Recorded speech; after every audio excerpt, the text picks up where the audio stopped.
Allez, aujourd'hui, je t'emmène chez Decathlon. On va aller voir tout ce qu'on peut trouver pour réussir à faire des semelles pour tes hippo-sandales, formule pas chère. Premier rayon où on va pouvoir trouver quelque chose, c'est le rayon randonnée. Ici, on a par exemple soit les matelas de trekking qui sont à mettre sous les duvets en format rouleau ou en format un peu plus compact et plus épais que tu as ici pour les assises.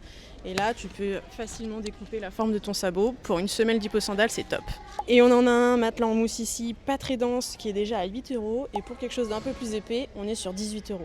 Rayon chasse, pêche et tradition, j'ai un truc génial, un tapis en mousse pour nettoyer les armes. Alors là, c'est génial parce qu'on a déjà un rouleau de 1 mètre et en termes de structure, on est sur quelque chose d'assez épais et un peu moelleux, mais par contre antidérapant ici sur ce côté-là, c'est génial.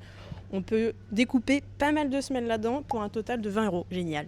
Bon, l'incontournable, hyper connu au rayon fitness, les tapis de yoga. Là, en termes de gamme de prix, de choix, de matière, de dureté, de tout ce qu'on veut, on est hyper tranquille et je peux vous dire qu'avec tous ces matelas, on peut faire un paquet de semelles pour les hippo-sandales. On peut trouver des modèles à partir de 4 € et ça peut monter jusqu'à 30 € le tapis, mais on a déjà vraiment de quoi faire. Et alors, un dernier truc vachement pratique pour faire des semelles, c'est les dalles sur lesquelles on vient mettre les outils de fitness, tapis de course, vélo, etc.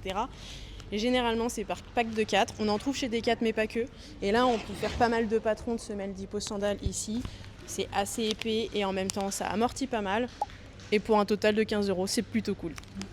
Voilà, je t'ai montré plusieurs matériaux que tu peux utiliser pour faire des semelles pour tes hippo-sandales. Maintenant, t'as plus qu'à essayer et à me dire en commentaire ce que t'as fait.